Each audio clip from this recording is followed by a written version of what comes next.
This session will feature 3 presentations. The first one will be delivered by Willem Klompenhauer, who is a postdoctoral fellow at the Transit Analytics Lab. So, Willem. Hi. Give me 1 second. Start sharing.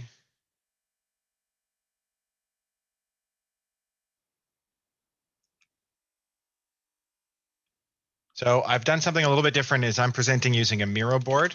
So I'm going to paste a link into the chat, and you're welcome to check the link out at your own leisure. The board will be up there. You're welcome to peruse it. There's lots of writing and stuff that you can follow. But I'm also going to walk through the presentation as well. Yeah, so feel free to have a look at the link. Let me just make sure I've got all the technical stuff set up. Yeah. Okay, this is great. It was great to hear from Logan about what riders are struggling with the pandemic, and even honestly outside of the pandemic, because that sort of links very closely with what I'm going to talk about today. I'm going to give a bit of an overview of a project that we've been working on with Transit Center, sort of a research / consulting. It's got a lot of both going on project. And it involves obviously Transit Center, which is a major US transit advocacy group organization, as well as researchers from the Transit Analytics Lab, University of Texas at Austin, University of Vermont, and the Geography department here at the University of Toronto. So we're going to look at sort of open data analytics, some visualizations of, and all of this surrounding equity and access in US mega regions. I'll touch on a few aspects of that. So transit, I mean, I like to say a lot that transit is about compromise. Really, we sort of all give up a little portion. To use transit, you all give up a little bit of, of the perfect trip, whatever the perfect trip might be. You walk to your stop, you take a little bit of extra time so that if we all give up a little bit, we can much more efficiently move together through a city. So I do like to say that transit is a lot about compromise, but unfortunately, there are people who are asked to make sort of inequitable sacrifices. Different groups of people end up making more of sacrifices in a compromise than others. And this project was really about trying to find a larger way to look at these through a measure which we call access. And if you're not familiar with sort of the general idea of access or accessibility, I'm not talking about physical accessibility, which is, of course, a really important part of a transit agency and transit service, but I'm talking more conceptually about sort of the freedom you have to go places and the destinations you can access. So usually you measure access in 2 different ways. One is to sort of count the opportunities you can reach in a given time, sort of a cumulative opportunity. So how many jobs are within 30 minutes from your house or your location by transit? And then there's a flip side, which is how long does it take, how much travel time does it take to reach your destination by transit? So they're sort of linked, but there's sort of counterpoints or 2 sides of the same coin. And what Transit Center really wanted to know was what are the differences in access to opportunities across 7 different major US urban areas. So here you can see New York. We're looking at Boston, I believe Chicago, San Francisco, Los Angeles, Philadelphia, and I believe Houston. And while we were working on this project, we sort of got an additional concern. The pandemic started right as we were sort of working on this. And so there's a little bit of a question that pivoted to how has the response from transit agencies affected access and equity and affected sort of the way people can access important services and jobs across different demographics. And specifically, I'm going to look at sort of 2 aspects of the project and then a bit of a visualization discussion. I'm going to look a little bit, Transit Center wanted to know how does the affordability or your access to fares or how much money you have to travel affect the sort of service that you're able to access, and how does that look from an equity point of view? And we also are looking a little bit at some real-time reliability. And as part of this project, we've sort of discovered a little bit of, we have some, what I'm going to start calling transit data takeaways. And we've spent actually a fair bit of the effort has been in finding ways to work around the data that maybe should be available but isn't, or is missing, or isn't quite in the right format. And so there's some lessons learned along the way in terms of the kinds of things that would really help and improve this type of analysis if they were just sort of made available in a slightly different way by transit agencies. So first, we're going to look at fares. Here we have two different trips from the same origin and destination. One, if you go into Google, you can select a bit of a preference for the type of routes that you're using. If you sort of just take the general route, take the fastest route for a commute in to the Empire State Building from suburban New Jersey, you usually take a train and then maybe a short bus, and it takes about an hour and a half. But if you were trying to save money, or you couldn't afford the train for the same distance, you may want to try and find a trip that is cheaper. And cheaper trips usually involve buses or connecting multiple buses together. So here's the same trip if we prefer the bus. This is just Google's sort of algorithm, but you can be even more strict, which is to say we don't want to use these, what we're going to call premium transit services, these commuter rail services at all. And so the trip becomes here already another extra half hour, and it can even extend even more if you focus on using only local transit service. And it may also be the case that you can't get to the Empire State Building from here without using some kind of premium service. So what we wanted to know was, if you have a limit on how much money you can spend on a given trip, how does your access to opportunities in a large region like this change? So to do that, we of course need some information about fares. So this is maybe the data takeaway number one, is that there's not a lot of standardized fare information or published fare information out there. There is a sort of fare component that is part of the standard sort of GTFS data. However, it's not particularly well used. It's not very standardized. And so what we ended up having to do was go out and investigate all these transit agencies and find what the fares were. Some are distance-based, some have rules about transferring, some allow unlimited travel in a certain time window. Some have special lines, express routes that cost more. And so we had to sort of keep track of all of these, put them in a large set of rules in a database. And then once we had this sort of fare database, is what I'll call it, set up with a set of rules for each agency in this large region, such as the sort of New York area, we would generate using Open Trip Planner, which is an open source trip itinerary planner. We would generate a trip from origin to destination with all of the transit agencies available. And then we would generate a trip from origin to destination with the premium modes removed, so commuter rail and express buses, anything that hit a certain threshold of fares. And we would take those two itineraries and calculate the fares and create two different fare matrices going from one zone to another. We divided the New York region up into block groups, which is very similar to dissemination areas here in Canada. And then from that, we got a set of fare matrices, and we can use that fare matrix to limit or to sort of calculate the cost in fares from traveling from zone to zone, and we can see how the fare sensitive or fare capped accessibility changes compared to when you have effectively an unlimited budget. But even going and looking up fare rules manually from a website wasn't always the easiest thing. So for example, with New Jersey Transit, they have a wonderful application that lets you calculate your fare from A to B, but there's not a lookup table. There's not a place to get a fare matrix from start to end, or a distance-based fare formula or calculation. And so we ended up actually having to do a little bit of estimation and analysis by randomly finding origins and destinations within the New Jersey Transit system, calculating what the fare was, and in this case, doing a linear regression so that we have a bit of a distance-based fare. So, this kind of information, while not necessarily customer forward or operations driven, is extremely important in some of the larger understanding of equity in cities, as well as for advocacy agencies to push for better transit in different areas.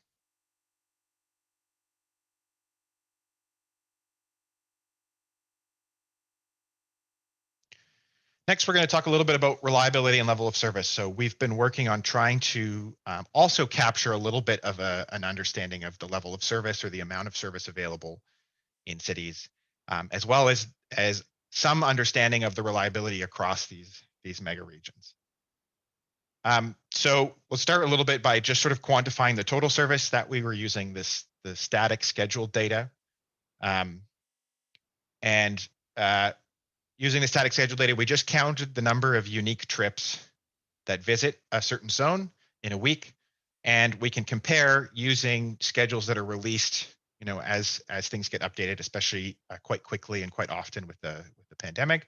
We can compare some of these differences in total weekly trips, and we can get an understanding of roughly, what the picture looks like in just the amount of transit service that is available, and we can start tracking that over time. You can see some of the geographic distributions. We'll talk about visualization in a minute. But we also wanted a little bit of understanding about whether reliability has changed. To do that, we're developing a system to look at grabbing some real-time snapshots of the system, ideally once an hour. So we kind of randomly, we go in once an hour. We look at all of the transit agencies that have real-time information that is published and accessible with an API. And you can imagine that as I'm saying those extra words, the amount of agencies is shrinking in a given area. And we grab all of the status of all the buses. And then we often have to take the status of the buses, which gives location and sometimes a prediction for the next stop, but often not the delay information. And we have to try and match it with the schedule information. And then once it's matched through trip matching, we can calculate a delay and we can sort of average a performance metric. So here's just some very basic, examples of the kind of data, very preliminary data that comes out of that, which is being able to track, basic on-time performance, what percentage of the buses that we counted are within -1 minute to +5 minutes from the schedule, for example. And the other thing that we've been attempting to do is to look a little bit at service availability. So if we look at the schedule and we look at how much service has been promised, and then we count the number of buses out there at that exact same time, we can do a bit of a comparison of, what is scheduled versus what is real. And this is another data lesson, is that, real-time data is very inconsistent, both in the availability and in the structure of what's there. Sometimes, they don't report very specific and important information, or you have to do a lot of inference because it's so customer-driven and app-driven. And we've also found that there are lots of service out there that's broadcasted in the real time that may not be scheduled. So there's often a mismatch between, sometimes there's often more buses that are out there than what was promised by the schedule as well. So it's been an interesting process to try and work through that.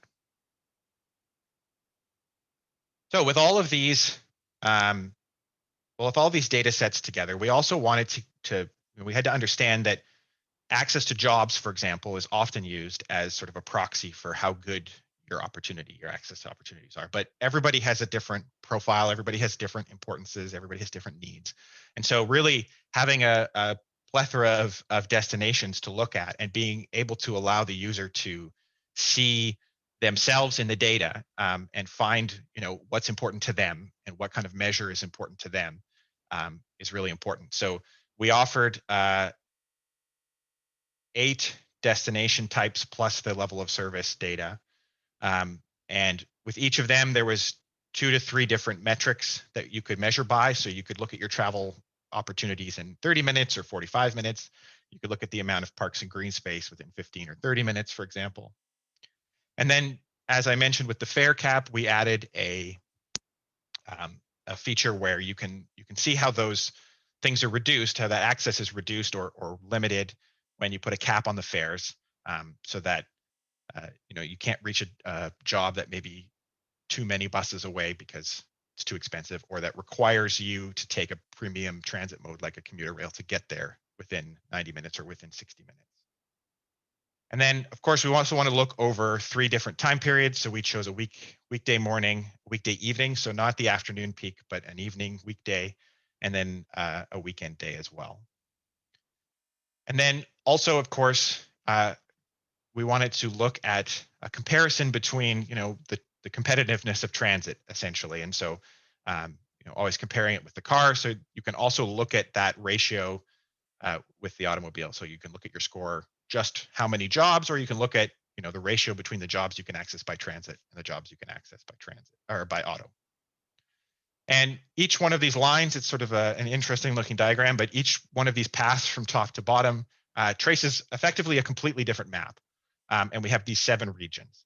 So however many paths there are through this diagram times 7, that's the number of sort of maps we had to present and make available to people, which sort of necessitated some kind of visualization platform and mapping platform. So that's what we've built. We've been putting together it's in the demo phase now, but we've been putting together a mapping application. Here's some examples from New York that lets the user, again, select parts of the data that they find important and that they see themselves in. So you can look at access to employment here, for example. You can see effects, rail effects, like seeing that access is improved along rail corridors. I haven't shown the New Jersey rail in this screenshot, but you can see on the Long Island Railroad, there's improved access that follow the corridors. You can have a look at travel times to destination. So here we're showing the travel time to the closest urgent care facility. We've limited it to show only what is defined as the urban core. So we're sort of looking at the more dense area. And in this case, you can see these little island effects where access is good if you're very close, but because it's not, it's a fairly radial network, it's not quite as easy to get, across town to a certain destination. So the access is good, very close. And then we also provided the opportunity, because this is definitely about equity and we want to understand differences between groups. There's an option to sort of visualize where different groups live. And so here you can see effectively population density maps that are different for different demographics. So this one is showing 1 dot represents 100 Black people from the census. And you can see in these in highly segregated cities where the concentration of good service or opportunities overlaps, or specifically doesn't overlap, with concentration of marginalized people. Willem, if you could please conclude your presentation in a minute bet. or so. That's thanks. where I was. That's good. Good. And lastly, it all sort of adds up together. If you were to average over the sort of whole region, you can understand sort of a larger trend. Our plan was to look at some changes over time. Again, these are just preliminary example results, not necessarily to be taken as the data, but more for visuals, and to learn a little bit about each region and how things have changed over time, and specifically some of the differences between demographics. So maybe just as a last thing, most of this was built almost entirely using open source tools and open data. All of this stuff provides really good lessons learned in access and equity. It's something that is not a common occurrence in in practice and for advocacy groups. And so I'm very excited to see where this project finishes up, and stay tuned. All right. Perfect. Well, thank you so much, Willem. Yeah, as Willem mentioned, this project really relies mainly on open data sources, combined sometimes with some census data, but it's a good example of what we can use with such data to support equity analysis and accessibility analysis, and even some information about reliability as well. Okay, so the next presentation, so we'll probably leave the questions to the end, but you can always ask questions in the chat box.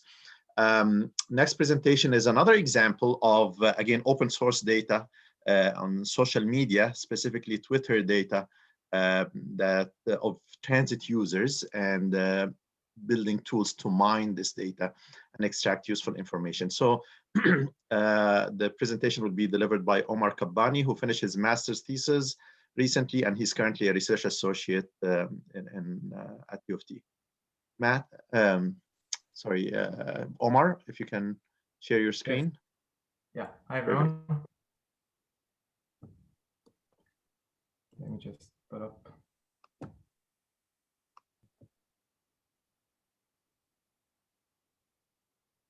Right.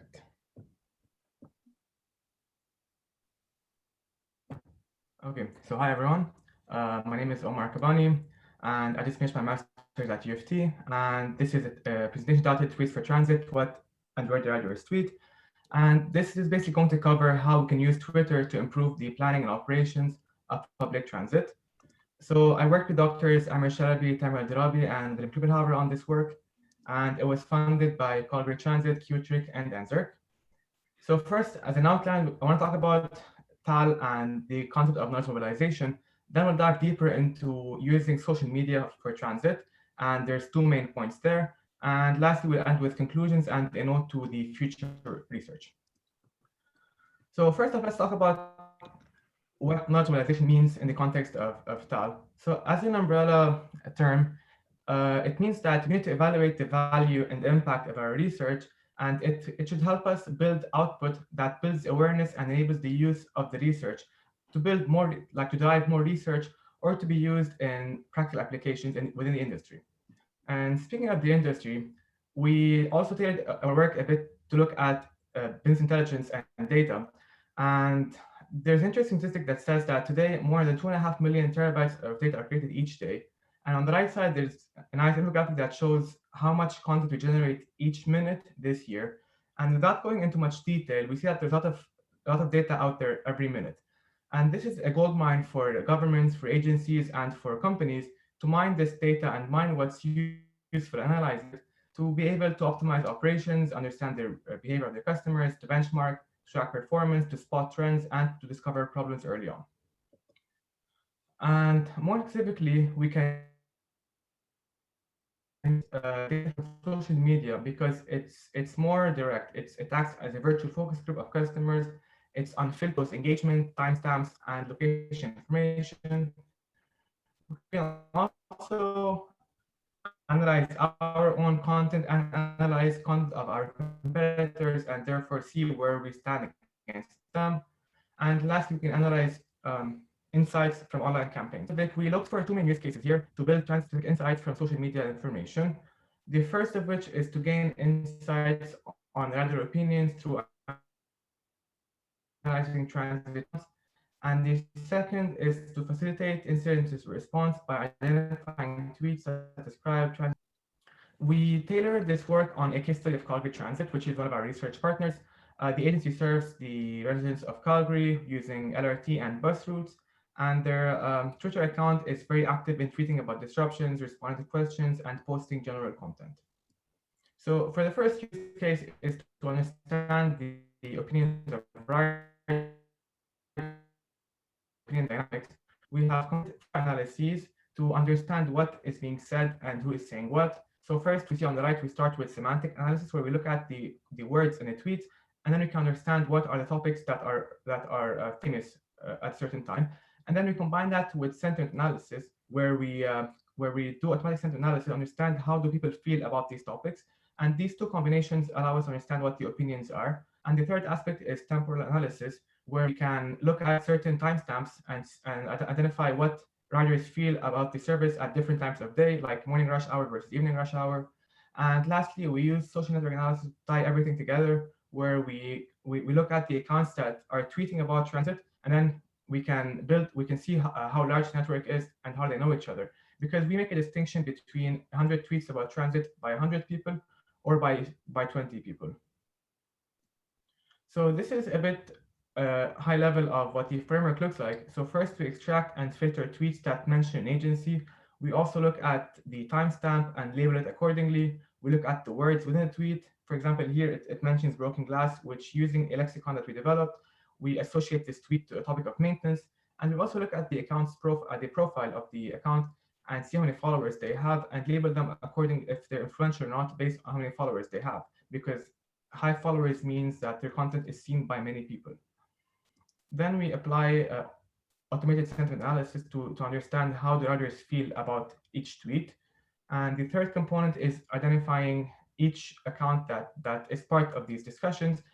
And then we analyze the network based on these attributes. And the last component is to generate nice and easy to understand reports that are standardized that tell us what are these riders talking about on Twitter and how large is the network of people. So as a brief example, we ran an analysis in the summer about tweets that mentioned COVID-19 for Calgary Transit. And we looked at mask use, crowding, sick riders, and disinfection. And we found that from June to July, there was a very large increase in the number of tweets and the number of people in these discussions. And then there was a smaller increase from July till August. And interestingly, in July, the network became much more small, much more tightly knit, because the accounts that joined in these discussions were already part of this transit community on Twitter. However, as we move towards August, more and more individuals from outside this transit bubble were joining in discussions. So the network became much more sparse back then. And tweets about disinfection almost disappeared after July, and the focus shifted towards mask use, especially on July 1st, when masks became mandatory on board Calgary Transit. And as a last point for this use case is that we developed a platform which is a web-based tool that extracts tweets, analyzes them, and presents them in nice reports. This tool has a team management, it has customized analyses, and it has a reporting function. And we're planning an open beta in mid-January of next year, of the coming year. And we're actually looking for, if anyone's interested, we will reach out afterwards, maybe in a week or so, to see if anyone's interested in being part of this open beta and to test it out and tell us what they think, and even how we can expand this forward. So this, in a nutshell, covers the first section. The second part of these use cases for using Twitter for transit is on detecting incidents. And for this, we use a real-time tweet of, sorry, this is not yet part of the platform, but it's just meant to show how we can go forward with using tweets for transit. So we aim to use a feed of incoming tweets to guide the agency about what's going on in their network. So basically, we need to use the active users of this system as social sensors or as eyes on the ground, and they can tell the agency what is going on around. And we do it in 3 simple steps. First, we detect transit tweets, like we see on the right. This tweet mentions the agency and it contains the term bus many times, so it's likely a transit tweet. Then we look for what we call eyewitness tweets, which are describing something that's happening right now in real time. So as you see, this tweet mentions an incident happening right now on the bus. So it falls under eyewitness tweets. Is to extract categorical location data such as the bus route or the bus ID. So we're slowly moving from noise to clear categorically structured data. And we detect tweets using the help of neural networks. We built detects transit tweets, and we trained it using a large number of tweets, and we generated included some confusing terms such as subway to distinguish between subway as a mode of transport, franchise. Omar, sorry to interrupt, but your connection, Omar? Omar?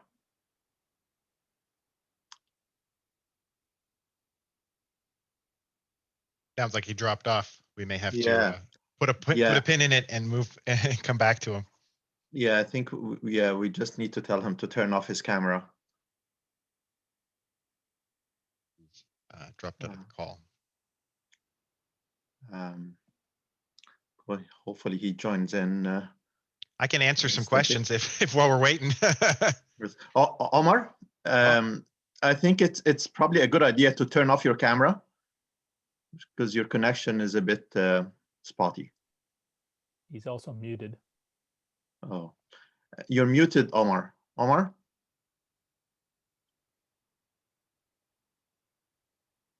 Omar, can you hear us? Right. Sorry about that. Omar, can you turn off your camera? Maybe that helps. Yeah, definitely. Okay. So I also switched to different networks. Hopefully that would help. I just want to find out where did I lose everyone? How far back do I have to go? You started the incident detection. Yeah. No, Yeah. That. maybe. Okay, go ahead. Yeah, that's all. Okay, right. Again, I'm very sorry about that. So I'm just saying that we developed a detector to identify eyewitness transit tweets, and we trained it using a large number of tweets. So first we detect which tweets talk about transit, and then afterwards we detect which of these transit tweets are actually eyewitness tweets describing something happening right now. So as an example, yes, as an example of how the algorithm works, it just looks for different sentence structures or different cues. So both of these tweets are eyewitness tweets. Are transit tweets. However, the one on top is eyewitness and the one on bottom is not an eyewitness tweet, because the one on top contains terms like the bus I'm on, which is a location indicator of vehicle, followed by a personal indicator. It also contains the term just shot, which indicates something that just happened right now. And it also mentions two passengers, which is indicating that something raised two people on this bus. Whereas the bottom tweet contains terms such as I had and last night, which means that this is a tweet that is describing something that happened in the past. So it's not actually an eyewitness tweet. And the last part is to use location detection, where we can extract the bus stop, vehicle, bus route, LRT and subway lines or stations, and mention the public places. And we use some algorithms to do this. The first of which is noun phrase chunking, where we break down the sentence or the tweet into phrases that act as nouns, as we see on the top right corner, because not all location names are a single word. The next one is the Levenshtein distance, which compares how similar two words are, and we use it to account for typing errors and spelling differences. So we see on the bottom right, Marlborough Station was misspelled, but it was actually picked up correctly. And lastly, we use geocoding and a database of agency information to associate each location with with coordinates. So this is just an example of how the algorithm in action. We see that it picked up McKinsey Town Terminal as a public place with its coordinates. And also on the right side, it picked up the vehicle ID as well as a stop ID. And it picked up also database, its coordinates, and the name of this bus stop.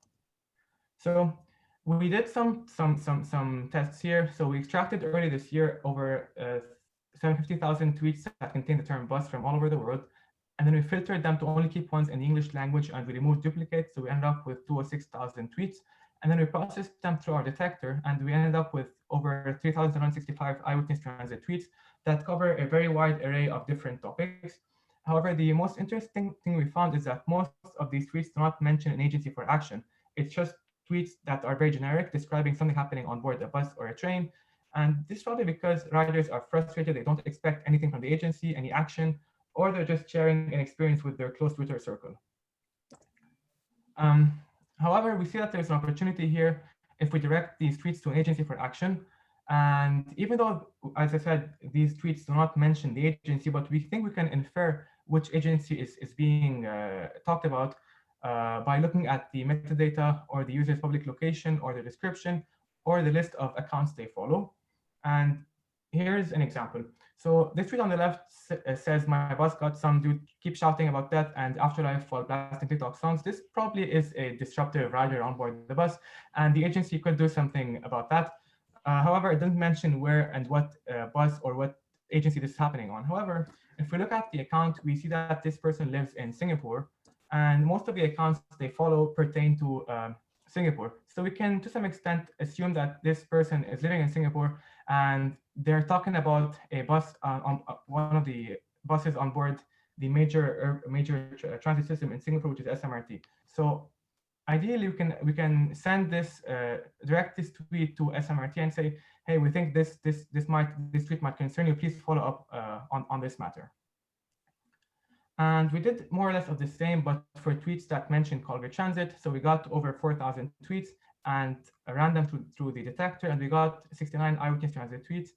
And the discovery here was that there's a potential to prioritize eyewitness tweets over others to get faster response to time-sensitive incidents.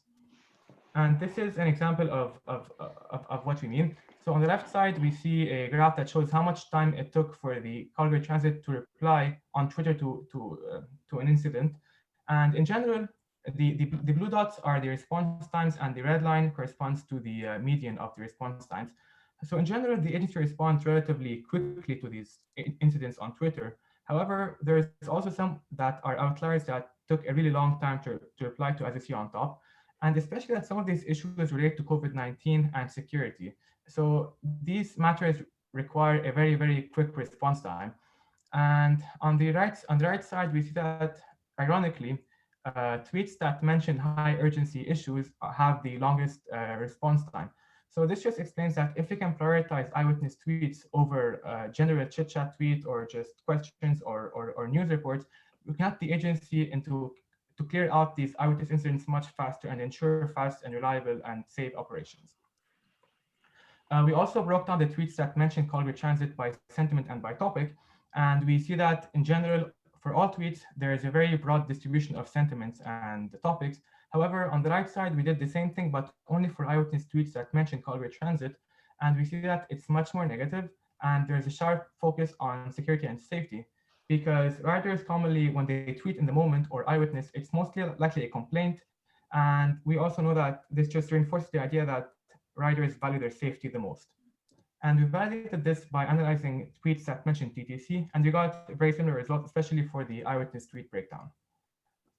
Now, the last thing I'd like to go over is the ability to conduct spatial analysis. So we said that we were geocoding tweets or assigning coordinates to tweets that mention a location. And on the left side, we see that we can generate a heat map of the locations that are mentioned most in tweets to the agency. And we can identify which areas or neighborhoods are engaging highly with the agency and understand what are the common themes of that area. Are they general? Is it what the sentiments are, and what are the common topics there?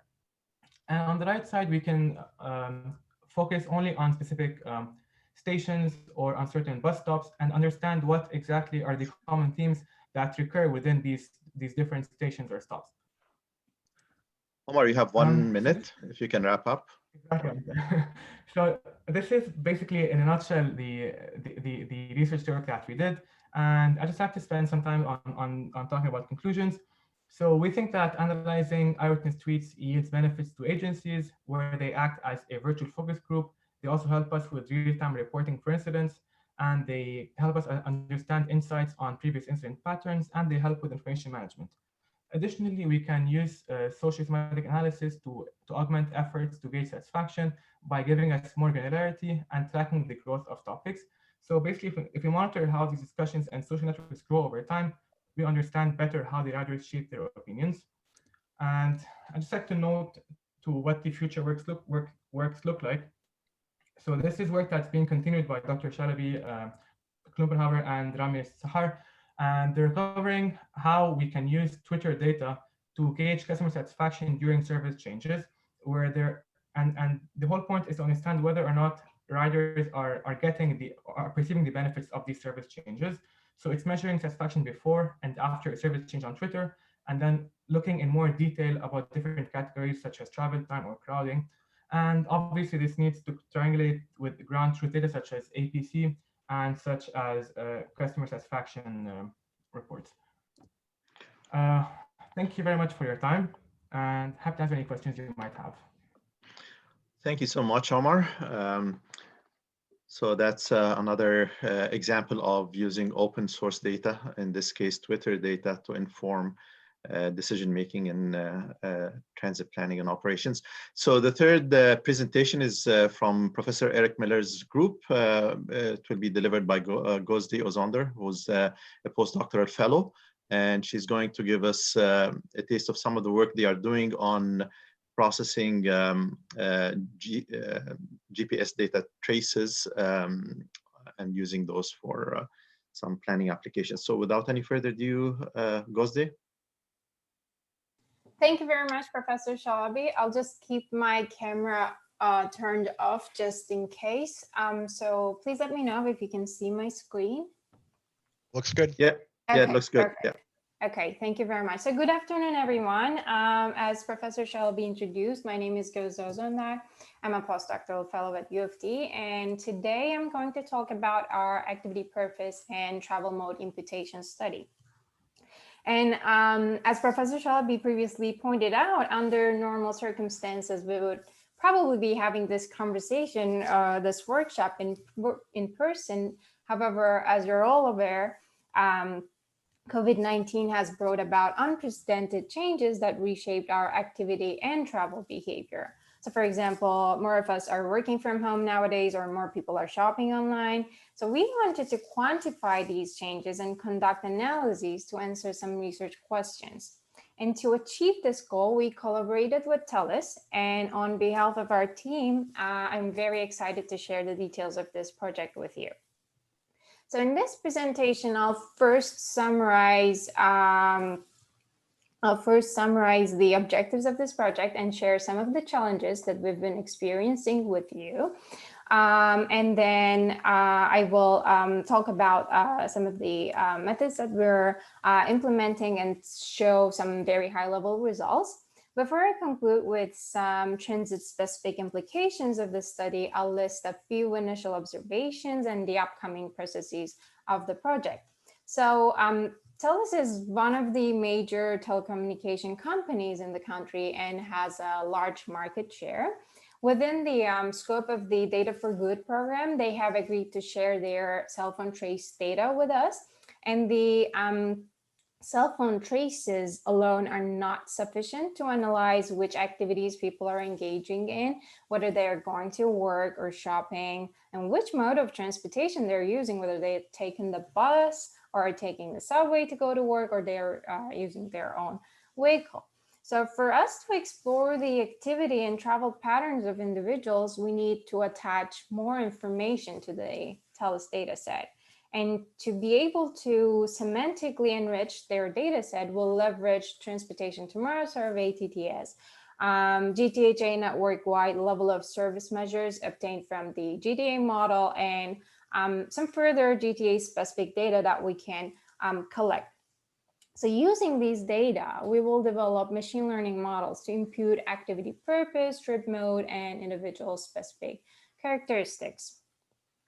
Once these models are implemented on the TELUS dataset, we will be able to attach activity and travel attributes, eventually building possibly the largest Canadian mobility dataset. So through this enhancement process, as researchers, we will be able to analyze the changes in activity travel behavior in 2020, accounting for the pre-pandemic and during pandemic periods. So we'll be able to conduct a variety of other analysis, but today I'll focus on the data enhancement part of the project. So before being able to conduct any analyses, we need to overcome some barriers. For instance, the cell phone traces are not in a format which we can directly identify the trips from, so conversion is necessary. Also, using the TELUS dataset, we're actually tracking devices, not individuals, as there might be some double counting issues which we may need to deal with. We do not have any sociodemographic attributes attached to the TELUS dataset either, which would have enabled more detailed analyses. And in addition, we do not know the locations of the devices per se, but we know which tower the devices are connected to at a certain point in time, and we know the location of the tower. And of course, it's a challenge to generate a consistent zoning system, since tower coverage areas do not fully overlap with the traffic analysis zone boundaries. So apart from tackling these challenges within the data enhancement process, we will first work on imputing the trip mode. So did they drive, did they walk, did they take the bus? And then we will add activity purpose to the data set, such as going to shopping, going to the hospital, going to the restaurant, etc. And using the updated version of the data set, we will develop models to impute tour-based travel modes. Finally, we will work on imputing sociodemographic attributes of individuals. And to achieve these goals, we will first fuse data from multiple sources and engineer some features after cleaning. Currently, we're gathering data from MA network assignment, from TTS, from the road and transit network using GIS to calculate, infrastructure and service-related variables such as the total length of rail lines in a traffic analysis zone, or time of day specific transit headway, etc. Once this phase is complete, we will develop machine learning models for the imputation processes, as I've briefly mentioned, and we will conduct tests before we can run the models built on the structured TALS data. So let me proceed with the results of some preliminary experiments. First, I always find it useful to share some descriptive statistics. These plots are generated using the most recent TTS, the 2016 TTS, and on top right, you'll see the mode shares. So for our initial trip purpose imputation study, we'll try to identify 3 modes: active, auto, and transit. Active covers walking and cycling. Auto includes driving, being a passenger, taking taxi or Uber. And transit covers buses, streetcars, subways, GO rail, and so on. And as you can see, auto is clearly the dominant choice. Then comes transit, and we have a small share of walking and cycling trips. And on the left here, you can see the distribution of trip origins and destinations by mode at a regional level. As you can observe, most of the trips are interregional, right? The majority of walking and cycling trips are made within the city of Toronto, which is not surprising. And similarly, most transit trips take place within the city, but there are also some transit trips from Toronto to York and to Peel and vice versa. I'll not spend too much time here, but this is to show that the initial exploratory analyses can give us some ideas about how the model might behave. So moving on, I'll just try to discuss what we've been working on so far. So for example, we've been building some preliminary models and trying to tune the model parameters. And then we're looking at how well the model performs through investigating various performance measures. And when using a tree-based machine learning algorithm, we can actually visualize the trees and understand the rules behind the decision-making process, as you can see here. This is critical in terms of exploring how the model makes decisions, right? But we're working on deep learning applications as well, and we are comparing the results across different modeling domains. But beyond the model performance, what I find very useful in developing machine learning models is investigating the interpretability of the models. I don't think it's fair to say that they're black boxes and leave it there. So thanks to the studies on explainable machine learning or explainable AI, we can actually discover the inner working mechanisms of these models. So for example, to select features or to understand the contribution of each variable to the output of the models, we can calculate variable importance values. On top left, I'm showing importance calculations from a preliminary model where you can see an overall ranking of variables from most important to least important, going from top to bottom, in addition to seeing the class-specific importance. However, one should be very careful because different methods can lead to different rankings in terms of importance. For example, here on the right, I'm showing the results from 2 different methods, and the ranking of variables is completely different for the 2 cases. That is why it's very important to ensure that you're not using a method that is biased towards certain types of variables and so on. Nonetheless, the importance values do not show us the direction of impact, right? Let's say I know that distance is an important variable in my model, but what happens when distance increases, or how are the output probabilities of different modes affected? We need the answers to these questions to get a better understanding. So here we have the B-swarm plots on bottom left that, in my opinion, kind of combine importance plots and dependence plots. There is one plot for each class that we're trying to impute. And you can see that, for example, distance and travel time combination has different impacts on the active mode and the auto mode. While increasing distance reduces the probability of the active mode, it increases the probability for auto. But while increased travel time increases the probability of active mode, it has a negative impact on the auto mode, right? So short distances over a long period signal towards the active mode, but longer distances in short travel times signal towards the auto mode.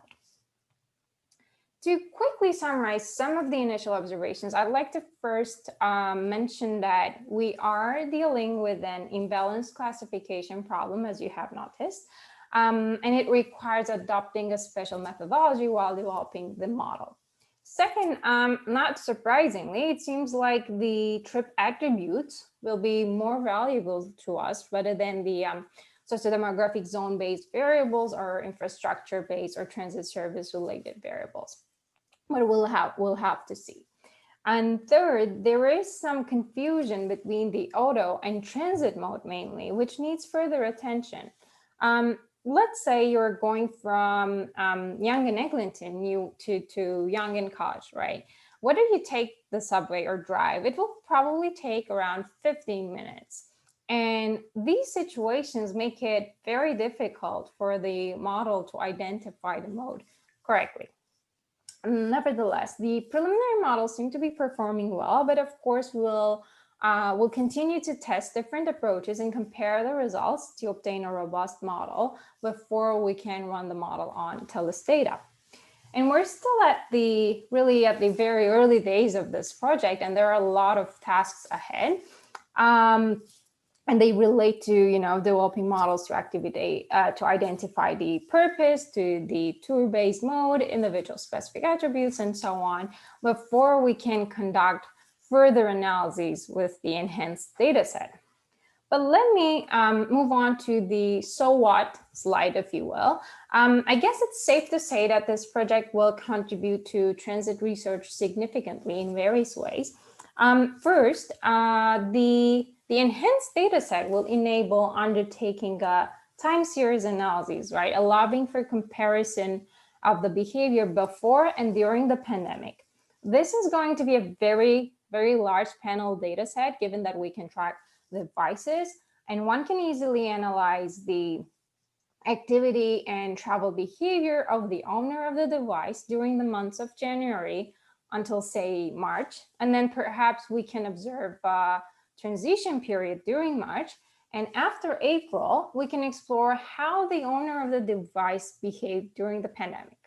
So for example, it will be possible to calculate the changes in transit usership over time and also spatially when we aggregate the individual specific behavior at planning district levels or perhaps at regional levels, depending on the analysis.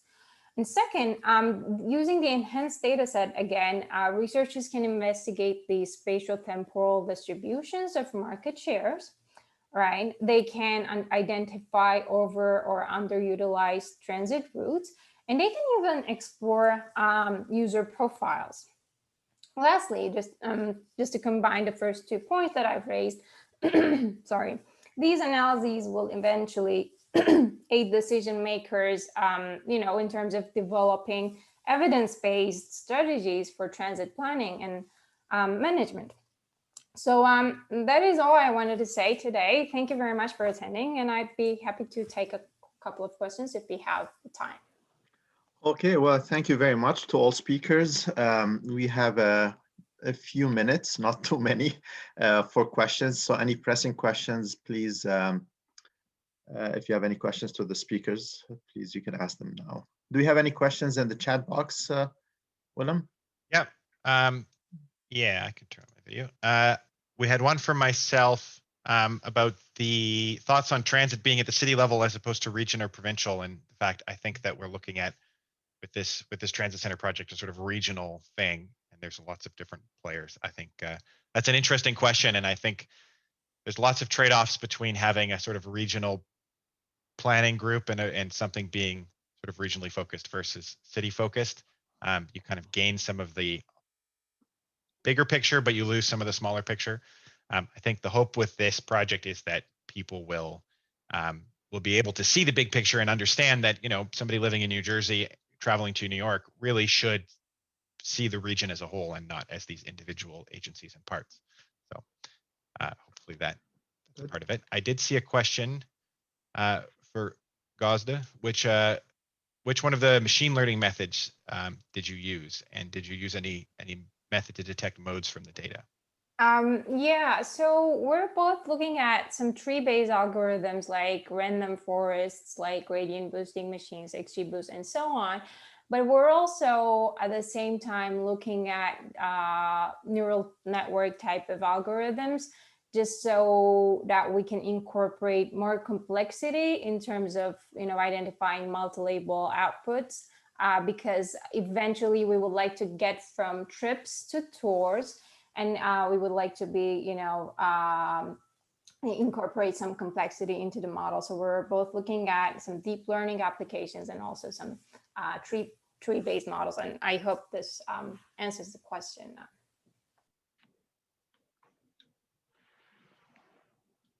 Okay, we have a question to Omar about is Calgary's intention to better leverage tweets to respond to incidents? Example, they would have a dedicated Twitter handle that would help sort those noise to give customers an official outlet. So Omar, would you like to respond to this question? Yeah, I'll just briefly answer this, saying that the main intention was to understand what are riders talking about and where are the main issues of concern. And this is just something to augment their existing customer satisfaction survey.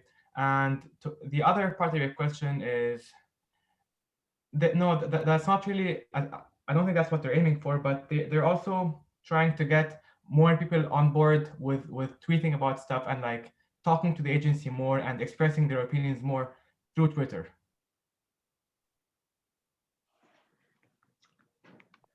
And we have a question to Willem. Yeah, I can answer that. Yeah, Anthony's. Go ahead. Yeah, Anthony's asking about whether there's a plan to add, what you've seen, add the GGH to that, add the Golden Horseshoe area, or at least the GTA. Just for clarity, so Transit Center is the advocacy organization in the United States, and we're building sort of a dashboard for them. But there is a hope, I think, that the same process can be applied here in the GTA. Certainly, there's been lots of issues and workarounds in terms of merging GTFS data sets and NextBus and multiple, especially the real-time feeds have been real challenging. So yeah, it would be great to have a map similar to that for the GGH. I suppose stay tuned, and if you'd like to help, let us know. Okay, great. Brandon is asking Gosde a question about how you distinguish between transit trips and auto trips. I think this is the mode detection algorithm that you've been working on. Yeah, so currently, in order to be able to succeed at that, we're looking at including some variables that will represent the attractiveness of these modes in the model. So we've been calculating, time of day based transit service variables, like we're looking at headways, and we're calculating these for each zone, and then we're including these in the models. Similarly, for the auto mode, we're looking at the parking costs and the availability of parking spots and so on, just to be able to capture the difference between some similar modes, especially for certain corridors. Okay, I think I'm gonna bring this to a close because we're way beyond our time. So just a small modification. So we'll return after lunch at 1:25. So that will give us close to maybe 50 minutes or so for lunch. So 1:25, please come back. We are going to play the video on transit history in Toronto, and then that will be followed by 2 sessions. Again, we hope that you will enjoy them. They will be stimulating sessions. Okay, thank you very much for your participation so far, and we'll see you after lunch. Enjoy.